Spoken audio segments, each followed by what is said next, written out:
ver ahí que se esté grabando. Ah, sí, ya se está grabando. Vaya, entonces vamos a iniciar la clase de este día. Este día vamos a ver el contrato de compraventa en términos generales. Vaya, este contrato se encuentra regulado a partir del artículo 1597 del Código Civil. 1597. El título 23 de la compraventa.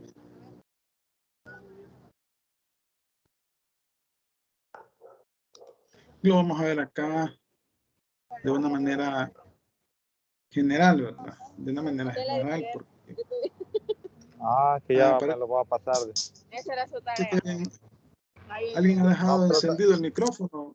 Entonces, lo apagan para que no se escuche interferencia.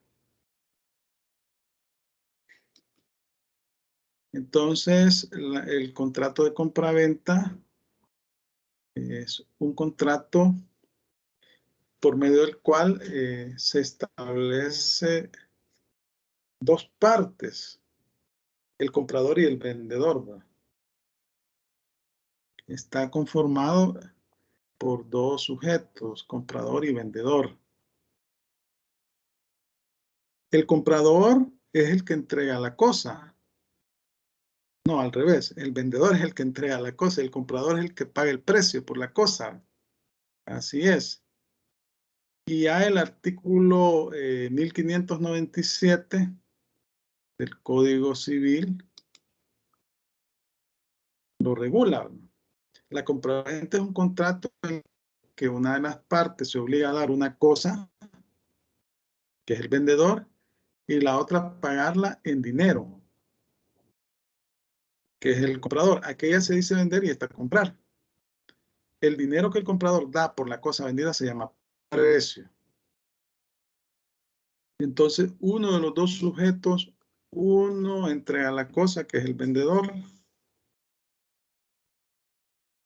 y el otro efectúa el pago de la cosa, que es el comprador. O sea, es el precio. El pago de la cosa o la remuneración que entrega por la cosa se llama precio. El dinero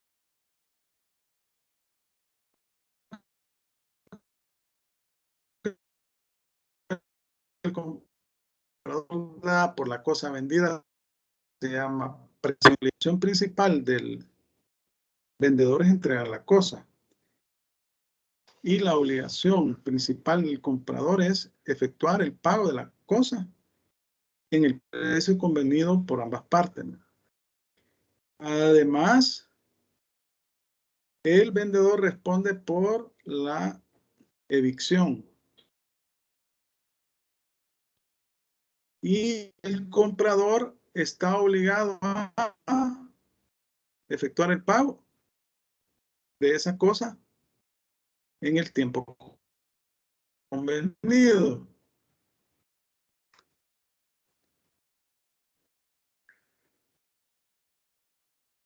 Aquí se están enumerando. En el artículo 1598 se establece que cuando el precio consiste parte en dinero y parte en otra cosa, se entenderá, pero esa cosa vale más que el dinero. Si la cosa vale más que el dinero, es permuta. ¿Y qué decíamos que era la permuta? ¿Qué es la permuta? A ver. Ya les olvidó. La permuta. No es el cambio de una cosa por otra. Ajá. Es un cambio, licenciado. Acá, si el precio consiste, ¿sí? Decía alguien más. No, lo que dijo el compañero es un cambio, la permuta. Sí, yo creo que es el intercambio. Ajá. Entonces, vaya. Perfecto. Gracias a todos por su valiosa participación. Cuando el precio consiste parte en dinero y parte en otra cosa, se entenderá la pregunta si la cosa vale más que el dinero. Y venta cuando el dinero es igual o mayor que el valor de la cosa. Esta es una regla que establece la disposición. Luego aquí tenemos el capítulo 1 de este título, que habla de la capacidad para el contrato de venta. Son hábiles para el contrato de venta todas las personas que la ley no declara inhábiles para celebrarlo o para celebrar todo contrato. Vamos a ver cuáles son los inhábiles para celebrar contratos. Aquí estamos hablando de capacidad, ¿no? O de incapacidad, ¿no? Los inhábiles son, licenciados, los sordomudos, los de la Artículo capacidad mental, 1316. los Busquen el dementes. 1316 y lo leen. Artículo 1316.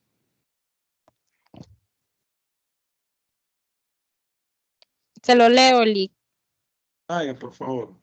Dice, título 2 de los actos y declaraciones de voluntad. Artículo 1316. Para que una persona se obligue a otra por un acto o declaración de voluntad, es necesario, literal 1, que sea legalmente capaz.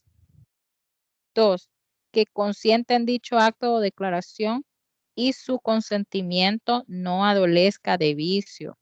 3, que recaiga sobre un objeto lícito. 4, que tenga una causa lícita. Vaya, ahora el 1317.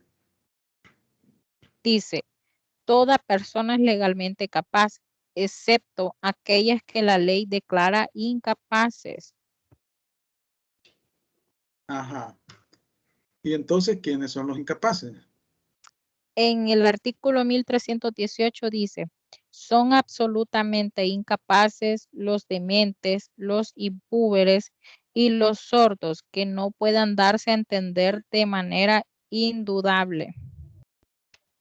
Ajá. Entonces, el artículo 1599 dice, son hábiles para el contrato de venta todas las personas que la ley no declara inhábiles para celebrarlo o para celebrar todo contrato. Estamos hablando de las personas que son incapaces, ¿no? Es Sí. nulo el contrato de venta entre el padre o madre y el hijo que está bajo la patria potestad del uno o de la otra. No entendí, Lick. Perdone. ¿Cómo dice? No ¿Qué entendí. decía? ¿Decía Ese algo? ejemplo que acabo de poner. Hola. Vaya, aquí está el 1600. Es nulo el contrato de venta entre el padre o madre y el hijo que está bajo la patria potestad del uno o de la otra. Venderle a su menor hijo y que lo Ya. represente el padre o madre. Ahí está el ejemplo. Es Sí, que sí. hay menores habilitados, ¿verdad?, para ejercer el comercio. En el artículo 1601 se establecen prohibiciones. Los administradores de establecimientos públicos no pueden vender parte alguna de los bienes que administran. Obviamente, si usted es mandatario, administra determinado negocio, no va a vender esos bienes, ¿verdad? Porque entonces le va a acarrear problemas. Imagine usted, a usted es mandatario de una persona X, ¿no? Usted le administra todos sus negocios. Si usted vende las cosas de ese negocio, son cosas ajenas, ¿verdad? Y es una vulneración al mandato. La ley lo prohíbe. El empleado público no puede comprar los bienes públicos o particulares que se vendan por su ministerio. Asimismo, los jueces, abogados, procuradores o secretarios, los bienes en cuyo litigio han intervenido y que se vendan a consecuencia del litigio, aunque la venta se haga en pública subasta. Fíjense que este tipo de restricciones normalmente están establecidas en leyes, ¿verdad? Por ejemplo, en el caso del Ministerio de Hacienda, el caso de la Dirección General de Aduanas, cuando la mercancía ingresa al territorio nacional y no efectúa el pago de los impuestos en el plazo establecido por la ley, esa mercancía cae en abandono. Al caer en abandono, esa mercancía se va a subasta. Pero en las subastas no pueden participar los empleados de la institución ni del Ministerio de Hacienda. Por ejemplo, hace poco la Asamblea Legislativa estaba subastando una serie de vehículos. También los empleados de la institución no pueden participar. Entonces, es una regla general, ¿verdad? En el artículo 1602, el empleado público no puede comprar los bienes públicos o particulares que se vendan por su ministerio. Asimismo, los jueces, abogados, procuradores y secretarios, los bienes en cuyo litigio han intervenido y que se vendan a consecuencia del litigio, aunque la venta se haga en pública subasta. Pública subasta se vende al mejor postor, ¿verdad?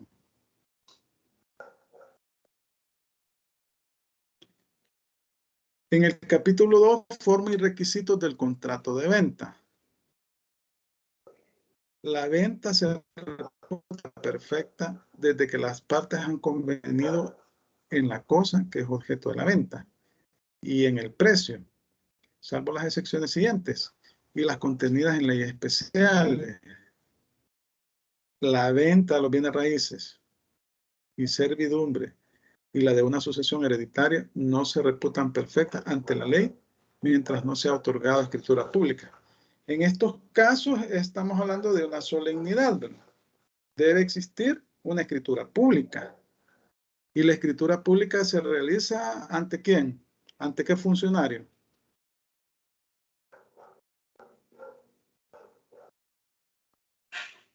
Pregunto. Ante un notario, licenciada. Ante un notario. Ante un notario. En Ante caso de un los juez, bienes licenciado. raíces. Ante un juez se va a la subasta Bueno, pública. Sí, los jueces de lo civil pueden procurar, pero es bien raro eso, fíjense, es bien raro. Normalmente son los notarios, porque hay un montón de notarios en toda la República. En toda la República hay infinidad de notarios, ¿verdad? Pero sí también los jueces de primera instancia también pueden ejercer funciones, pueden cartular, dice la ley, ¿verdad? Luego, el artículo 1610, los impuestos fiscales municipales, las costas de la escritura y de cualesquiera otras solemnidades de la venta serán de cargo del vendedor, a menos de pactarse otra cosa. El testimonio de la escritura lo pagará el comprador, salvo estipulación contraria. Es que cuando le venden, por ejemplo, una vivienda a la persona, normalmente cuando va a averiguar no han pagado los impuestos municipales, ¿verdad? Entonces, esos tributos son responsabilidad del vendedor, salvo que ya en el precio hayan estipulado las partes. Mira, te vendo en 30,000 esta casa, ahí descontame el pago de los impuestos, ¿no? Ahora, la escritura pública, o sea, la paga, o los servicios de notariado los paga el comprador.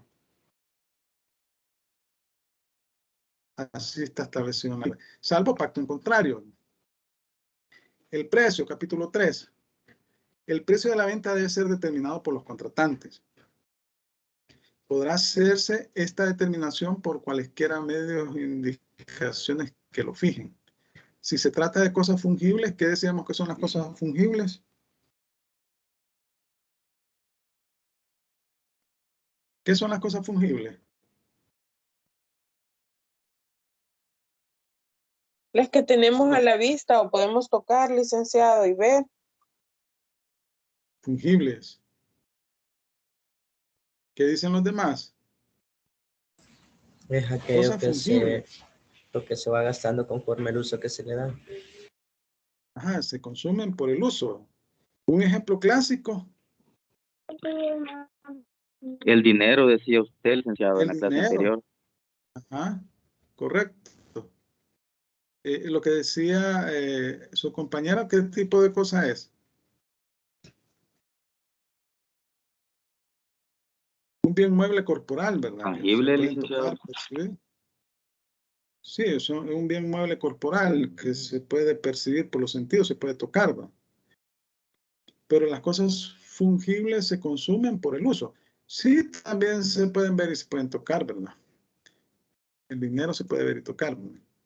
Vaya, en el artículo 1613 se establece, podrá asimismo dejarse el precio al arbitrio de un tercero. Y si el tercero no lo determinare, podrá hacerlo por él cualquiera otra persona en que se convinieren los contratantes. En caso de no convenirse, no habrá venta. Aquí es cuando las partes contratantes, y quizás por la naturaleza del bien por el cual van a elaborar el contrato, recurren a un tercero para que éste les diga o les establezca el precio que vale ese bien. En estos casos, pues, pero las partes lo pactan, ¿no? Y se ponen de acuerdo. Pues hay bienes que por la misma naturaleza de los mismos, ¿no? Uno no sabe cuánto puede valer, ¿verdad? O tiene más o menos una idea, pero tiene interés en el bien. Entonces se puede recurrir a un tercero que sea conocedor, ¿verdad?, de la materia para que éste fije el precio. Y ambas partes, siempre y cuando se pongan de acuerdo y acepten, ¿verdad? Pueden venderse todas las cosas corporales o incorporales cuya enajenación no esté prohibida por la ley. Vaya, ¿cuáles son las cosas corporales? ¿Y cuáles son las incorporales?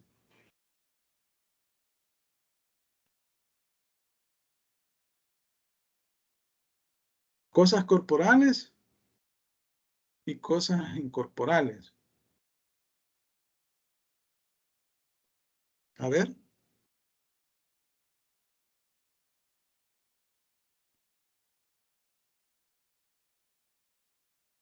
Cosas corporales y cosas incorporales.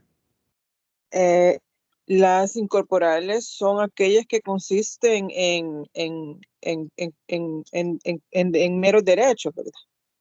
Son O pueden derechos. ser los reales y los personales. Ajá, y las corporales. Licenciado, las cosas corporales son las subjetivas que no son físicas y, perdón, las incorporales No, y las las incorporales. corporales No, las y corporales las corporales son las físicas que se pueden percibir a través de los sentidos. que se pueden transportar de un lugar a otro, ¿verdad? Es decir, bueno, se pueden ver. No, se pueden ver también, se pueden tocar, se pueden percibir por los sentidos. Y también algunas se pueden trasladar de un lugar a otro, como los bienes muebles, ¿va? El bien inmueble no, ¿va? Se puede ver y se puede tocar incluso la tierra, el terreno, pero no se puede trasladar de un lugar a otro. Entonces, a eso se refiere. Entonces, pueden venderse todas las cosas corporales o incorporales cuya enajenación no esté prohibida por la ley, ¿no? Si hay cosas que no se pueden vender, ¿verdad? O que son que solamente pueden ser, hay bienes, tenemos una ley que se llama de reglas de importación, reglas del arancel de importación. Ahí establece cuáles son las mercancías prohibidas, las restringidas y las estancadas. En el caso de las estancadas son aquellas mercancías que solo el Estado puede adquirir, como las armas de guerra, los aviones y helicópteros militares. Y las restringidas son aquellas que para importarlas se necesita una autorización de la autoridad, ¿verdad? Y ahí también entran las armas, no las de guerra, ¿verdad? El Ministerio de Defensa es el que da la autorización. Y las prohibidas, verdaderamente prohibidas, son aquellas que la misma ley prohíbe y que en ese decreto, si no me recuerdo, 643 creo que es, establece ahí, las detalla. Por ejemplo, cuestiones relacionadas con pornografía infantil o doctrinas anárquicas. Se escuchan ahí voces. Sería bueno que apaguen el micrófono para que no se escuche la interferencia. Vaya, estamos acá, ¿verdad?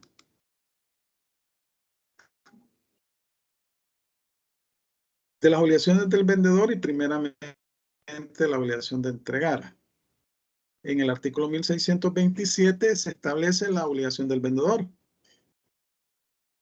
que se reducen a dos: la entrega o tradición y el saneamiento de la cosa vendida. El saneamiento de la cosa vendida. Cuando hablamos del saneamiento de la cosa vendida, hablamos del saneamiento de evicción y del saneamiento por los vicios reivitorios, algo así, reivitorios. Son los vicios ocultos. Los vicios ocultos que tiene el bien. El saneamiento de evicción es cuando el comprador, bueno, tiene derecho a tener la posesión de la cosa en términos pacíficos, ¿no? Pero resulta que cuando se efectuó la venta se le vendió, el vendedor le vendió un bien que no era de él. Y entonces el verdadero dueño de ese bien inicia la acción judicial respectiva y existe una sentencia que evita la posesión pacífica y estable del comprador. Entonces, en esos casos, el vendedor debe de responder por ese vicio de evicción, ¿verdad? Y debe de indemnizar al comprador o devolverle el precio que pagó, ¿verdad? Y en el caso de los vicios ocultos o reivitorios, en ese caso, bueno, son aquellos vicios que tienen la cosa que no permiten la utilidad de las mismas. O sea, el fin para el cual fue adquirida no se puede efectuar o ejecutar por ese vicio oculto. Entonces, si imagínense un vehículo. Usted compró el vehículo y resulta que tiene problemas en el motor, ¿verdad? Y usted obviamente no es experto. Usted lo compró de buena fe. Y resulta que al momento de darle uso no es posible darle uso. No tiene utilidad ese bien para el objeto que supuestamente sirve, ¿verdad? Entonces, en esos casos, el vendedor debe de resarcir esos daños. Debe de cumplirle al comprador. Incluso el comprador tiene el derecho de rescindir el contrato. La tradición se sujetará a las reglas dadas en el título 6 del libro. ¿Qué es la tradición? ¿Sí? ¿Qué es la tradición? La entrega de la cosa, licenciado. La entrega de la cosa, ¿verdad? Eso es, ¿verdad?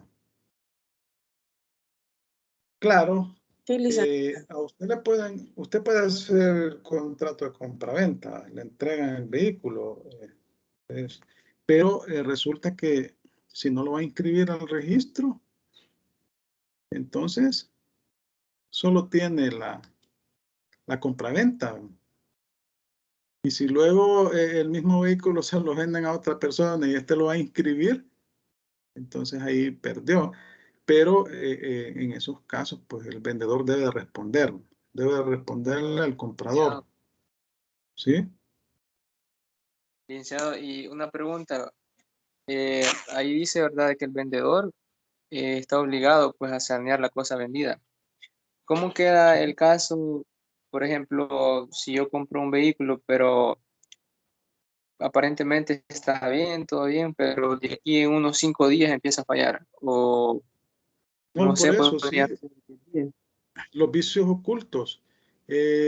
Más adelante están las disposiciones, pero el vendedor debe de responder y existe un plazo Porque de prescripción. Si no, el ajá. vendedor puede decir, no, yo se lo di bueno, pero allá, o sea, se arruinó. No, porque como Puede decir que yo lo arruiné o no sé, cualquier sí, cosa. no, ¿Cómo queda? pero ahí en esos casos se requiere un dictamen de un perito, ¿verdad? O sea, un mecánico. Porque sí puede darse también el caso que ustedes se lo dieron en buenas condiciones y usted, por el mal uso que hizo del vehículo, o lo chocó, pero en condiciones normales, para el uso normal que se le va a dar al vehículo y de repente le comienza a fallar, pues entonces debe de responder, es un vicio oculto, debe de responderle el vendedor, debe responderle por los daños y perjuicios en que usted incurrió. Esa es una obligación del vendedor. Obviamente que se debe probar, porque también usted se puede inventar. Imagínese que yo soy el vendedor y usted el comprador. Eso usted es su responsabilidad suya. Usted se está inventando esto. Usted fue el que, por el mal uso que le dio al vehículo. Entonces, obviamente que tienen que irse a un juicio y ahí hay que las pruebas, ¿verdad?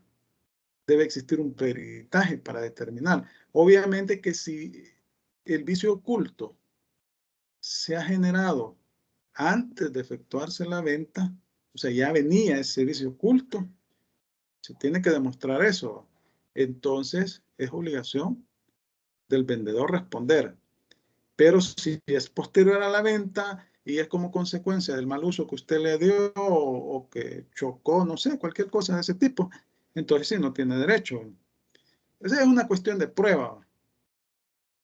Y aquí debe imperar la buena fe, porque puede ser que el vendedor ya sabía que ese vehículo traía no estaba en buenas condiciones, ¿verdad? Entonces ahí debe de responder. El vendedor debe pagar los costos que se hicieran para poner la cosa en disposición de entregarla. Sí, todos los costos y gastos en que incurra para entregar la cosa al comprador. El vendedor es obligado a entregar la cosa vendida inmediatamente después de firmado el contrato o en la época prefijada en él. Si el vendedor por hecho o culpa suya ha retardado la entrega, podrá el comprador a su arbitrio perseverar en el contrato o desistir de él. En ambos casos con derecho para ser indemnizado de los perjuicios según las reglas generales. Obviamente que ahí se pacta. Y pues en clases anteriores,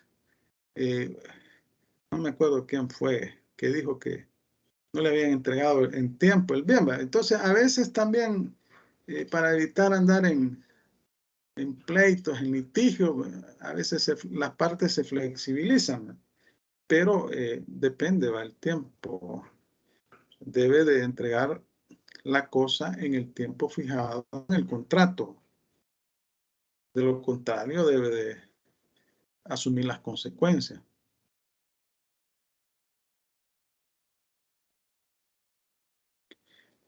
Las formas de elaborar las compraventas.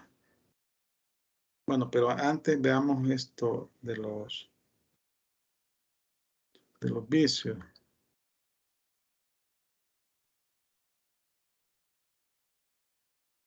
Vaya, aquí vamos a ver el precio. Una preguntita, licenciado. Sí, ajá. Y los contratos que usted pide en la guía, bueno, con respecto al contrato de arrendamiento, ¿Va a querer solo el simple modelo o con una acta notarial? No, es que consigan un contrato. Consigan el Es que contrato y lo le pregunto explican. porque, ok, solo el contrato sin Sí, acta. sí, consigan el contrato y lo explican. O sea, lo Vaya, explican ustedes lo tienen que explicar, ¿va? Eso es, o sea, ustedes consiguen el contrato y lo explican. Mire, mire, este Lick, otra contrato, cosita. Yo estoy ajá, preocupada porque generalmente en los contratos la disposición que regula este tipo de instrumentos se basa, digamos, en la ley de inquilinato. Y en este caso, que es arrendamiento por servicio, yo he ido a leer la ley de inquilinato y no le hallo mucho a no, algo que se especifique a eso. no, ahí no se aplica esa ley. Estamos hablando de arrendamiento de servicios, ¿verdad? Sí, Sí, ahí no, solo es en el yo, contrato de arrendamiento. yo estoy preocupada porque para elaborar ese contrato, se necesita poner esa parte, ¿verdad? No, En la no, última parte donde se da fe. ¿O usted lo quiere vacío el contrato? no, no, consiga un contrato de arrendamiento de servicios y usted lo explica, ¿me entiende? Explica ese contrato. Obviamente que cuando es arrendamiento de inmuebles, de casas, es diferente, ¿verdad? No es lo mismo. Vaya, mira, aquí están las obligaciones de saneamiento y primeramente el saneamiento por evicción. La obligación de saneamiento comprende dos objetos, lo que acabamos de leer, ¿va? Amparar al comprador en el dominio y posesión pacífica de la cosa vendida. Es lo primero. Y responder de los defectos ocultos de esta, llamados vicios redivitorios. O redivitorios, ¿verdad? Porque la H es muda. Redivitorios. Entonces, esos son los dos objetos del saneamiento. Amparar al comprador en el dominio y posesión pacífica de la cosa vendida, es decir, que no debe existir ninguna sentencia judicial que le prive del derecho de dominio y posesión pacífica de la cosa que ha adquirido. Y responder de los defectos ocultos de esta, llamados vicios redivitorios. Hay evicción en 1640, hay evicción de la cosa comprada cuando el comprador es privado del todo parte de ella por sentencia judicial. Es el primer caso, el saneamiento de evicción.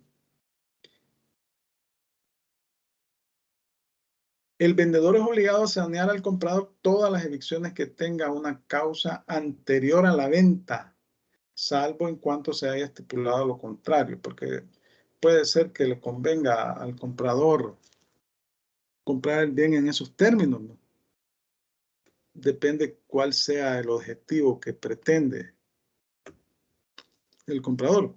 Entonces, como aquí priva el principio de la libre voluntad, ¿verdad? De los contratantes.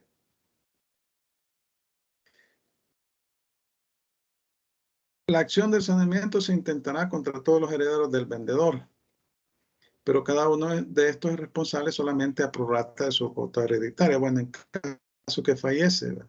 Fallece. Y acuérdense que decíamos que quien acepta herencia no solo acepta los derechos, sino que también las obligaciones. Por eso hay muchas herencias, se llama yacientes, que no nadie las quiere aceptar porque son mayores las deudas que los derechos.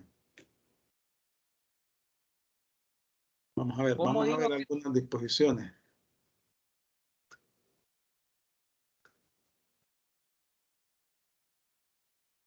Lid, El una consulta. comprador, sí, sí, ¿Cómo dijo que se no se le llama? escucha. Saneamiento de evicción. El saneamiento de evicción es cuando se le priva por una sentencia judicial la posesión pacífica del bien al comprador. Y los vicios redivitorios son los vicios ocultos que tienen los bienes que adquirió el comprador, el bien que adquirió el comprador y que no le sirven, el bien no sirve para la utilidad o el funcionamiento normal de la cosa, para lo que se utiliza. Vaya, vamos a continuar acá. Vamos a ver algunas disposiciones. El comprador a quien se demanda la cosa vendida por causa anterior a la venta deberá citar judicialmente al vendedor para que comparezca a defenderla. Esta es otra obligación del vendedor. El comprador a quien se demanda la cosa vendida por causa anterior a la venta deberá citar judicialmente al vendedor para que comparezca a defenderla. En defensa del comprador. Esta citación se hará antes de la contestación de la demanda, cuando lo están demandando al comprador por la cosa que ha comprado. Si el comprador omitiere citarle y fuera evicta la cosa, o sea, que tenga un vicio, el vicio de evicción, el vendedor no será obligado al saneamiento. Y si el vendedor citado no compareciera a defender la cosa vendida, será responsable de la evicción, a menos que el comprador haya dejado de oponer alguna defensa o excepción suya y por ello fuera evicta la cosa. Bueno, es decir, si resulta que se realiza el contrato de compraventa, el vendedor entrega la cosa y posteriormente existe una demanda del verdadero dueño de esa o de otra persona que exige un derecho sobre esa cosa, entonces el comprador tiene que informarle al vendedor, ¿verdad? Citarlo judicialmente para que acuda en la defensa de la cosa. Y entonces ahí el juicio continuará en contra del vendedor. Si no efectúa eso el comprador, entonces el vendedor no está obligado a resarcirlo al comprador. Ahora bien, si no comparece el vendedor, entonces sí está obligado a la evicción, al pago de la indemnización. Y si comparece, pero el comprador decide seguir con el juicio porque considera que lo puede ganar y resulta que lo pierde, entonces ahí también no tiene derecho el vendedor a responder por la evicción, pero sí a responder por el precio de la cosa. Eso sí, ¿verdad?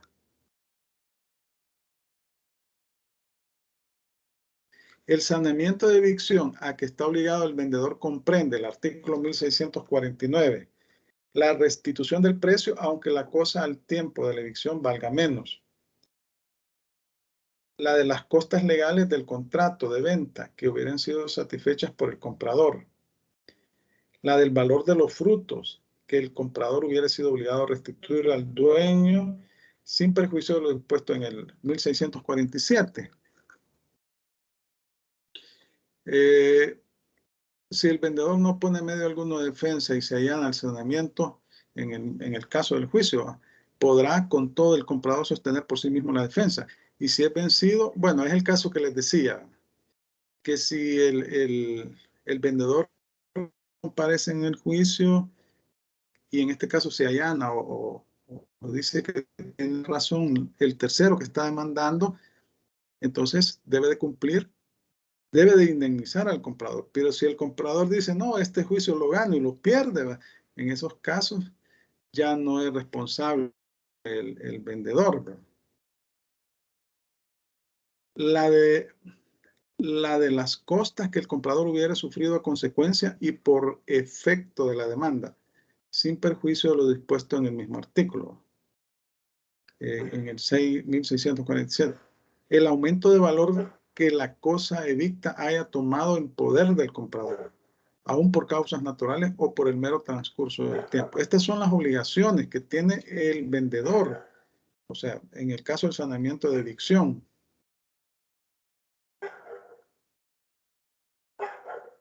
Licenciado, Ajá.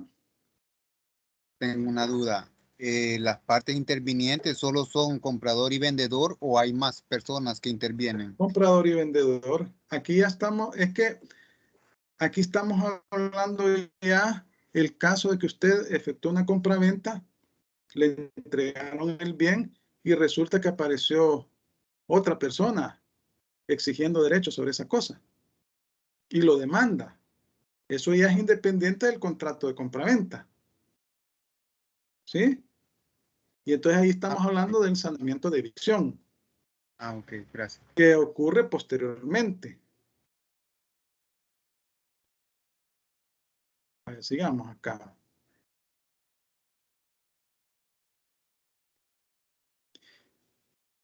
En el 1650, si el menor valor de la cosa proviniere de deterioro de que el comprador ha sacado provecho, será el debido descuento en la restitución del precio por parte de él.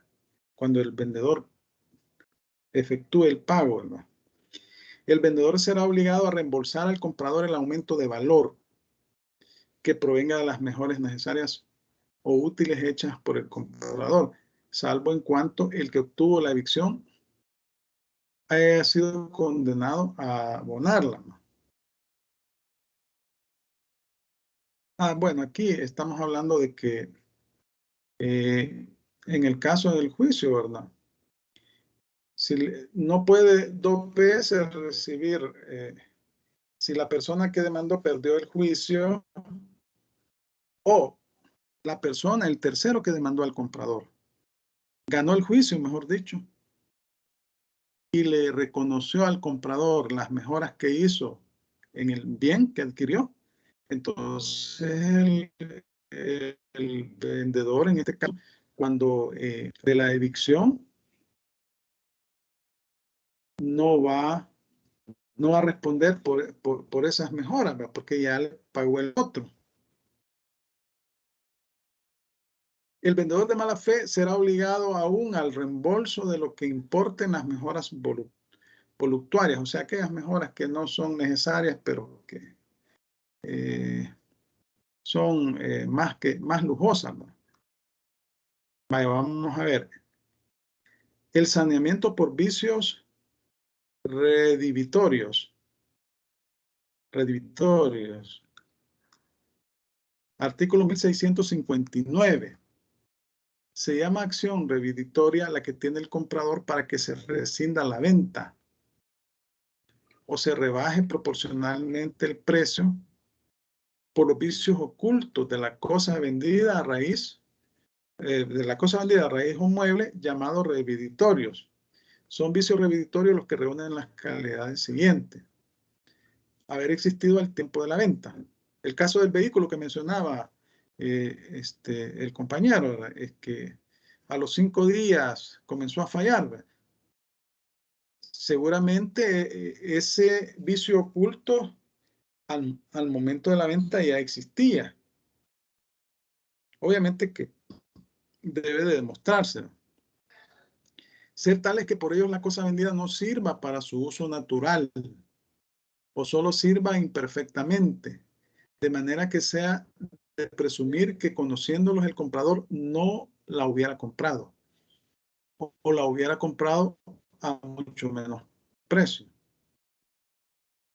No haberlos manifestado el vendedor y ser tales que el comprador haya podido ignorarlos sin negligencia grave de su parte, o tales que el comprador no haya podido fácilmente conocerlos en razón de su profesión o oficio. En el caso de un vehículo, si yo no soy mecánico y lo compro, ¿cómo voy a saber? ¿Va? Yo puedo abrir la cajuela y todo, pero igual, va. No.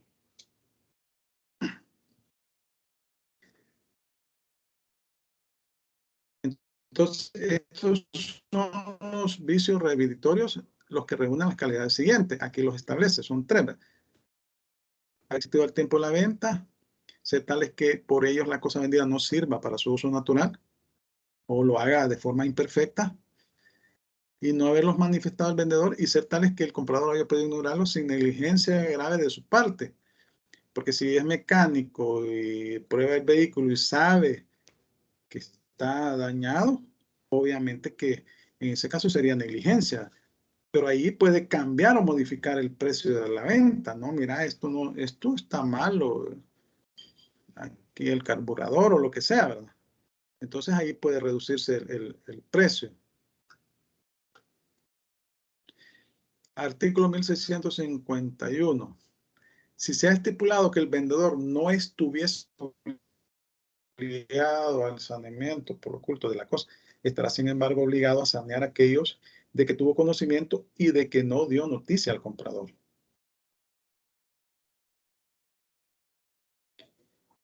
En 1662, los vicios reinhibitorios dan derecho al comprador para exigir o la rescisión de la venta o la rebaja del precio según mejor le pareciere. Artículo 1663. Si el vendedor conocía los vicios y no los declaró, o si los vicios eran tales que el vendedor haya debido conocerlos por razón de su profesión u oficio, será obligado no solo a la restitución o la rebaja del precio, sino a la indemnización de perjuicios. Pero si el vendedor no conocía los vicios ni eran tales que por su profesión u oficio debiera conocer, solo será obligado a la restitución o la rebaja del precio.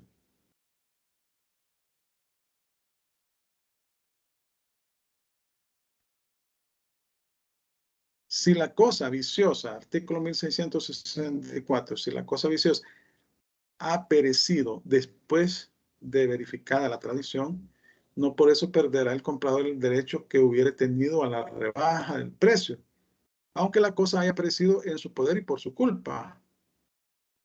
Pero si ha perecido por un efecto del vicio inherente a ella, se seguirán las reglas del artículo precedente. O sea, debe de reconocer el pago del precio e indemnizar al comprador. Bueno, ¿cuáles son las obligaciones del comprador? La principal es la de pagar el precio convenido y debe efectuarse el precio en el lugar y tiempo estipulados y en el lugar y el tiempo de la entrega, no habiendo estipulación en contrario. Si el comprador fuere turbado en la posesión de la cosa o probare que existe contra ella una acción real de que el vendedor no le haya dado noticia antes de perfeccionarse el contrato, podrá depositar el precio con autoridad de la justicia y durará el depósito hasta que el vendedor haga cesar la turbación o afiance la resulta del juicio. Bueno, en todo caso, la obligación principal del comprador es pagar el precio en el tiempo convenido. Esa es la obligación del comprador. Luego aquí tenemos otra disposición interesante, el pacto de retroventa, el artículo 1679. Por el pacto de retroventa, el vendedor se reserva la facultad de recobrar la cosa vendida, reembolsando al comprador la cantidad determinada que se estipulare, o en defecto de esta estipulación, lo que haya costado la compra. En el contrato se establece que en un plazo determinado, después de efectuada la venta o el contrato de compraventa, el vendedor va a tener derecho a adquirir nuevamente el bien. Y en estos casos debe de reembolsarle al comprador el precio de la cosa. Entonces, ese es el pacto de retroventa.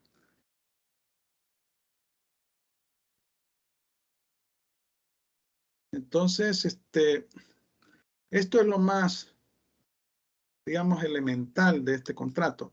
Ahora vamos a ver acá la forma de elaborar la compraventa. Uno es en documento privado autenticado y dos en escritura pública, cuando la ley así lo establezca, en caso de, por ejemplo, de los inmuebles, de la servidumbre o de los derechos de herencia. Parte de la compraventa en documento privado. Este es el formato. Miren, nosotros, el nombre de las, se identifican las generales del vendedor y del comprador, su número, su DUI, su número de identificación tributaria.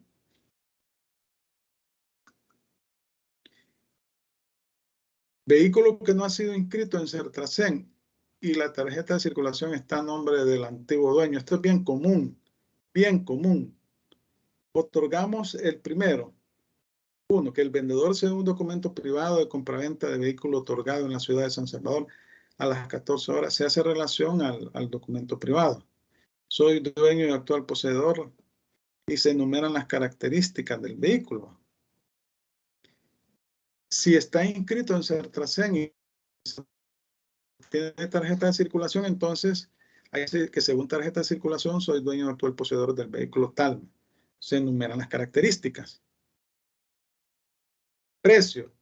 Que por el precio de tantos dólares de los Estados Unidos de América que recibo mi entera satisfacción de parte del comprador antes mencionado, le vendo el vehículo antes descrito, haciéndole en este acto la tradición del dominio, posesión y demás derechos anexos que sobre el mismo le corresponden, entregándoselo materialmente junto con sus llaves y tarjetas de circulación. Aceptación. Este es el comprador, ¿no? Por mi parte y como comprador acepto la venta y tradición que del dominio, posesión y demás derechos que sobre el vehículo en mención se me hace, dándome por recibido en este momento del mismo, así como de las llaves y tarjetas de circulación. Haciéndole, mira, aquí es donde se hace haciéndoles en este acto la tradición del dominio, posesión y demás derechos anexos o conexos.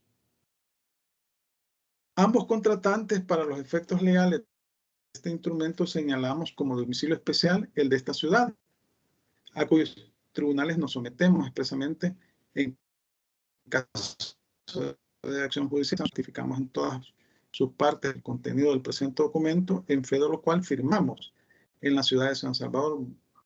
Ahí se estipula la fecha. Vaya, ¿cómo se hace en escritura pública? Aquí estamos hablando de documento privado. Documento privado. Licenciado, una pregunta. Ahora, sí. El documento privado no tiene que llevar necesariamente la misma fecha de la escritura pública, porque yo tengo un contrato que me lo dio ahora un notario y no tiene la misma fecha, sino que uno tiene el 6 de noviembre y el otro tiene el 11 de noviembre. Y la verdad es que, o sea, quería saber eso porque sí me interesa, a nosotros nos corresponde eso. Es un documento autenticado por notario, ¿no? Entonces el notario le va a poner la fecha en que las partes llegaron a su despacho, pues, ¿me entiende? Porque el documento privado lo hicieron en una fecha determinada. Y luego, meses después, decidieron autenticarlo ante notario. Entonces, en esos casos, el notario va a poner la fecha, porque va a ser una relación, ¿verdad? De las cláusulas del documento privado, y va a poner la fecha que las partes llegaron a buscarlo. Vaya, entonces aquí es el caso que usted menciona. Aquí estamos hablando, no es, sería cuando se autentica. Cuando se inicia en la misma hoja de las firmas de los otorgantes, el notario comienza el acta después de la firma. Aquí estamos autenticando el documento este. Aquí no estamos hablando de escritura pública. En la ciudad de San Salvador a las 9 horas y 30 minutos, bueno, ahí dice la fecha de este notario ante mí, notario de este domicilio, comparecen los señores. Y ahí los menciono, con las generales y todo. Cuando se inicia en hoja diferente de las firmas de los otorgantes, el notario comienza el acta de la siguiente manera. La ciudad. ¿Por qué comienza así? Porque hace un enlace. En la última página donde están las firmas pone en. Ahí pone en. Normalmente lo hace a mano. Y pone la rúbrica y estampa el sello. Y luego ahí abre el enlace. Entonces, la ciudad de San Salvador a las 9 horas y 30 minutos del día 29 de octubre del año 2020. Ante mi notario. Y bueno, se hace la relación como en una escritura pública. Ahora bien, se puede hacer en escritura pública. Y en escritura pública es el mismo formato, así, en la ciudad de San Salvador, bla, bla, bla. Cuando es en escritura pública, las partes no hacen documentos privados, de un solo se van ante un notario y ahí el notario pues hace la compraventa en escritura pública. Aquí es cuando las partes hicieron primero el documento privado y luego lo autenticaron ante notario. Cada hoja, datos importantes, cada hoja debe ser sellada por el notario en la parte superior derecha y colocar encima una rúbrica o media firma, la cual debe estar registrada en la Corte Suprema de Justicia. Bueno, en la clase anterior les decía que cuando uno lo autorizan de notario, lo hacen en un libro, poner la firma, la media firma y la rúbrica. La rúbrica es la que estampa uno en los documentos. La ley de notariado no lo exige, pero por la costumbre y por seguridad jurídica es mejor que se sellen para evitar que le agreguen otra página que no corresponda al documento original. Es más que todo una medida de seguridad. Al final del documento, el notario da fe del acto, los otorgantes vuelven a firmar, luego firma el notario en el siguiente orden, primero firma y luego sello. El documento original se entrega al comprador. El notario debe quedarse con una copia para su archivo personal. Cuando es una escritura pública, ahí no sella el notario. En el protocolo no sella. En el testimonio, que es una copia fiel del protocolo, ahí sí, ahí se estampa su sello.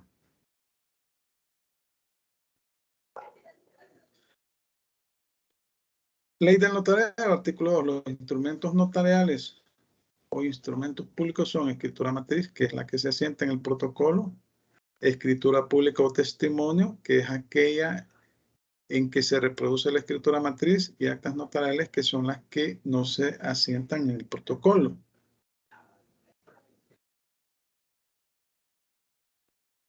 Acta notarial puede definirse como el instrumento público redactado por el notario por requerimiento de una persona con el objeto de acreditar fehacientemente uno más hechos, capaces de producir efectos jurídicos que ha presenciado, ejecutado o comprobado. Bueno, esto lo leí en la clase anterior, ¿verdad? Las actas notariales tienen sus propias características que las diferencian con otros instrumentos. Por ejemplo, no se asientan en el libro de protocolo como la escritura matriz, no son una copia literal de un acto anterior como lo es el testimonio. El testimonio es una copia de la escritura matriz, o sea, de la que está en el protocolo. Y su contenido es la relación o acreditación de hechos y excepcionalmente actos que no deben calificarse como contrato. Tienen similitud con la escritura matriz en tanto se redactan con las mismas formalidades, con las excepciones que la matriz lleva un número correlativo de orden en su inicio. Número 1, dice. Y no es sellada por el notario. Vaya, aquí estamos ya en el caso de una escritura pública. Miren, ¿cómo se hace una escritura pública? Bueno, número 1, libro primero, compraventa de inmuebles.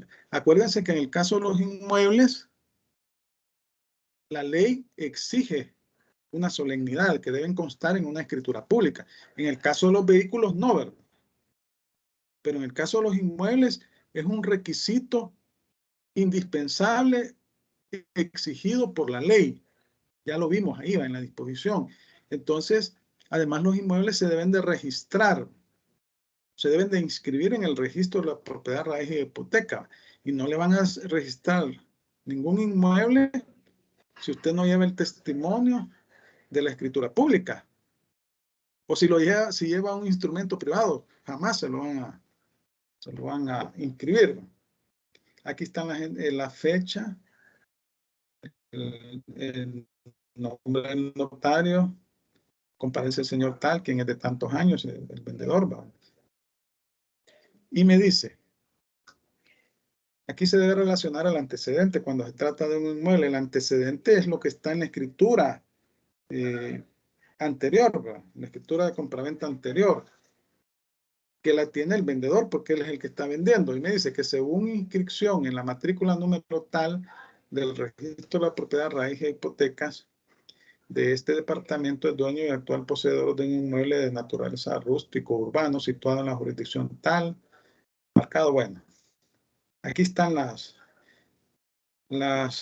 ubicación del inmueble y las características, las medidas. Esto debe de relacionarlo. ¿Dónde se encuentra registrado? El número de matrícula. Que el precio, que libre de todo gravamen y por el precio de tantos dólares, moneda de los Estados Unidos de América, que manifiesta tener por recibidos a su entera satisfacción del señor tal, el comprador, le vende a él el inmueble anteriormente descrito y en consecuencia, por medio de este instrumento, le hace la entrega y tradición del dominio, posesión, uso, goce y demás derechos reales que sobre dicho inmueble lo corresponden. Entregante, ¿verdad? Aceptación. Este es el comprador. El comprador acepta y me dice que acepta la venta y tradición que se le hace del inmueble ante relacionado. Aquí, pues, al inicio se establecen las generalidades del presente desde el inicio de este documento, el señor tal, de tantos años de edad, con número de identificación, con documento único de identidad tal y número de identificación tributaria tal, y me dice que acepta la venta y tradición que se le hace del inmueble antes relacionado y se da por recibido el dominio, posesión, uso, goce y demás derechos que sobre el mismo se le transfiere y lo recibe materialmente en este acto. El vendedor me manifiesta que el inmueble objeto de este contrato no está ni ha estado arrendado. Asimismo que entre la sociedad vendedora y el comprador no existe, bueno, el cierre. Así se expresaron los comparecientes, a quienes expliqué los efectos legales de este instrumento y leído que les jugué todo lo escrito íntegramente en un solo acto, sin interrupción, manifiesta su conformidad, ratifica su contenido y firmamos, doy fe. Estamos hablando de una escritura pública que se elabora en el libro de protocolo ante notario de una compraventa de un inmueble. Compraventa de un inmueble. Bueno, compraventa de bienes raíces. ¿Qué tipo de procedimiento se sigue para comprar un bien raíz? La compra de bienes raíces, terrenos urbanos, edificaciones, etcétera, en cualquier parte requiere el mismo proceso. Dependiendo del precio de venta del bien raíz, este paga o no impuesto de transferencia de bienes raíces. El impuesto de transferencia de bienes raíces se paga el 3% sobre el excedente de 250,000 colones. Así lo dice la ley en el artículo 4. Ley de impuestos sobre transferencia de bienes raíces. ¿Alguna condición especial para poder comprar un bien raíz en El Salvador? El artículo 105 de la Constitución de la República de El Salvador establece las siguientes condiciones para adquirir bienes raíces. Una persona natural o jurídica puede comprar hasta 245 hectáreas de tierra rústica. No aplica a cooperativa. Esta disposición antes eran 105 hectáreas. Surgió como consecuencia de la reforma agraria que se hizo en el país en la década de los 80, pero luego fue reformada y se le aumentó a 245 hectáreas. 2. Un extranjero puede comprar bienes raíces rústicos si en su país de origen otorga iguales derechos a los salvadoreños. Esta regla no aplica si los bienes son destinados a establecimientos industriales. Caso de la zona franca, si es para poner una empresa, una industria, entonces en esos casos puede como un fomento a la inversión extranjera, pero si es para otros fines, no los puede adquirir el extranjero. Compraventa de bienes raíces con valor inferior a 28.571.43. Estos son 250,000 entre 8.75, da 28.571.43. hasta este monto está exento. Ya de 28.571.44 paga el 3% sobre el excedente. Los bienes raíces con precio de venta inferior a 28.571.43 no pagan el impuesto a la transferencia de bienes raíces. Bueno, sería 42 entonces, ¿no? 250.000 entre 8.75. Habría que hacer ahí la conversión. Compraventa de bienes raíces con valor superior a 28.571.43. Los bienes raíces pagan un 3% sobre el excedente de 28.571.93. 43 es en concepto de transferencia de bienes raíces. Bueno, veamos, aquí creo que tengo la calculadora. Vamos a buscarla acá. La calculadora. Son 250.000, ¿verdad? Entre 8.75.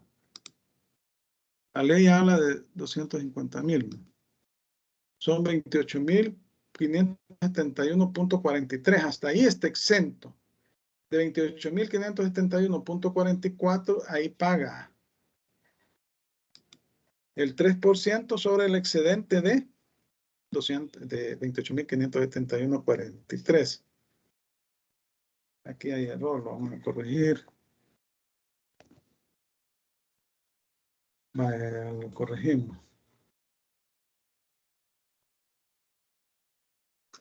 El pago de derechos de registro, bueno, si usted va al registro, no sé si alguno ha ido al registro, más de alguno ha ido. Hay uno en que está aquí en San Salvador, ahí está, adentro está un banco hipotecario, ahí paga uno. Llena este formulario del Centro Nacional del Registro. Aquí escribe, hay un arancel, depende del tipo de acto o contrato que se va a inscribir. Luego, en el caso del impuesto de transferencia de bienes raíces, mire, lo que le exige la ley a uno, la ley de impuestos sobre transferencia de bienes raíces, es que en el anexo, en los anexos del libro del protocolo, usted debe de agregar el recibo de pago, el recibo de pago del impuesto. Porque el notario, si bien es cierto, no es un contribuyente en ese caso, o sea, no es es un responsable. El responsable es aquel sujeto que debe garantizar el pago del impuesto. En este caso, el notario debe relacionar en la escritura si el bien paga o no paga el impuesto. Si no paga, debe decir que no, que está exento. Si paga, debe de decir que se pagó el impuesto y se va a agregar en el protocolo. Este es el recibo, miren. Este es el recibo. Y esta es la boleta de presentación, cuando uno deja el documento. Y le dicen que llegue otro día. Entonces uno con el número, con este número, uno puede consultar. Se puede, pero para eso hay que registrarse en el sistema del Centro Nacional de Registro. Bueno, y esto es en relación con los impuestos municipales, ¿verdad? Porque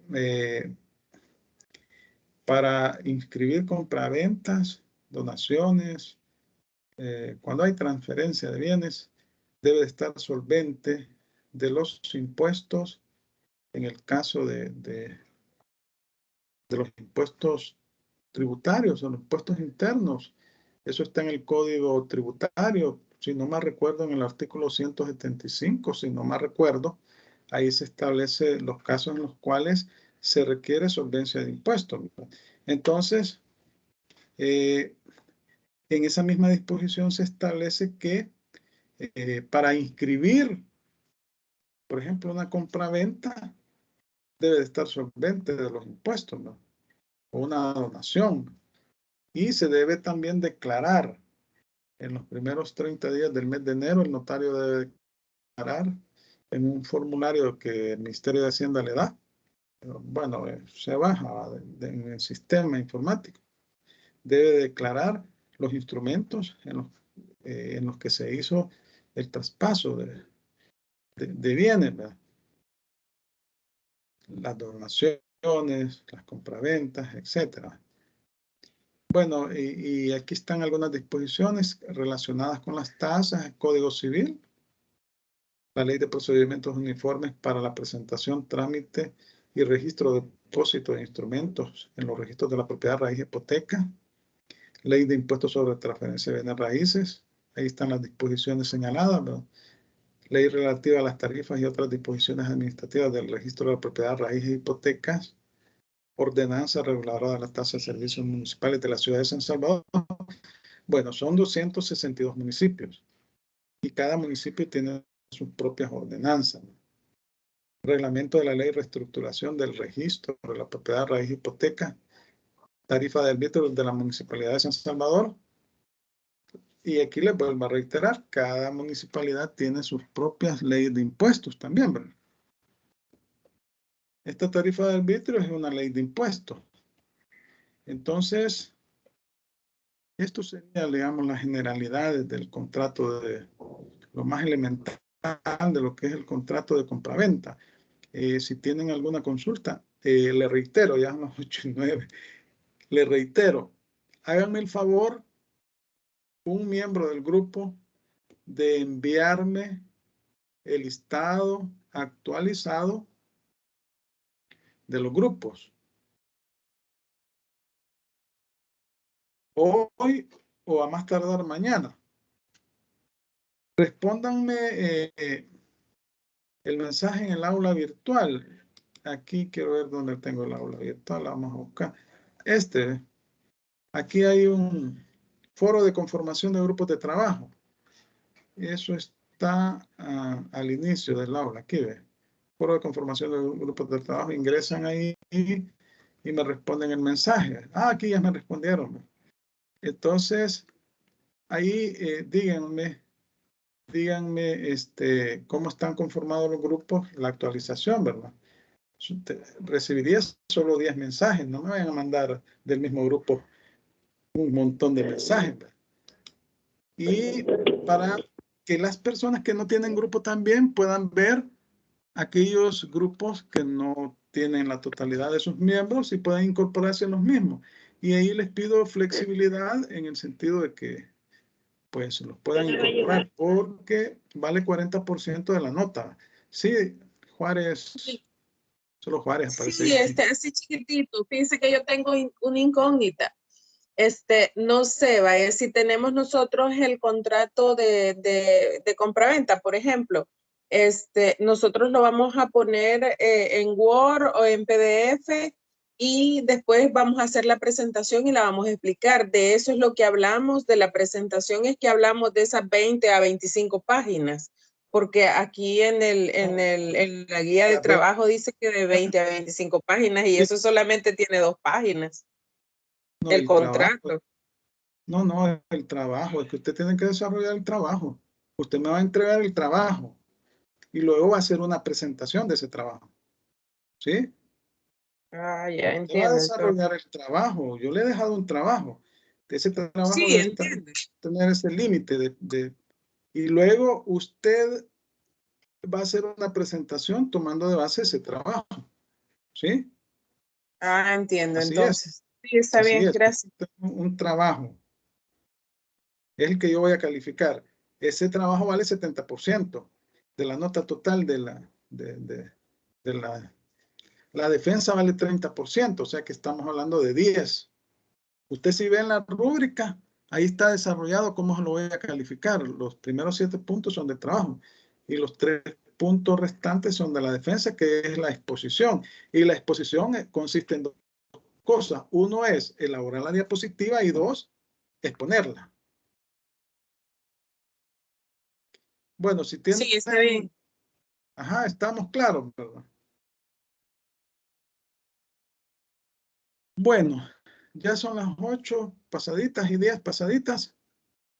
Si no tienen mayores consultas, si no, el jueves platicamos sobre consultas relacionadas con... Espero que ya no hayan personas que no tengan grupo, porque, pues sí. Bueno, entonces, Nos quedamos hasta acá. Les agradezco su atención. Pasen feliz noche y nos vemos el próximo jueves. Adiós, bendiciones. Gracias igual. Gracias, Liz. Buenas noches. Bueno, buenas noches.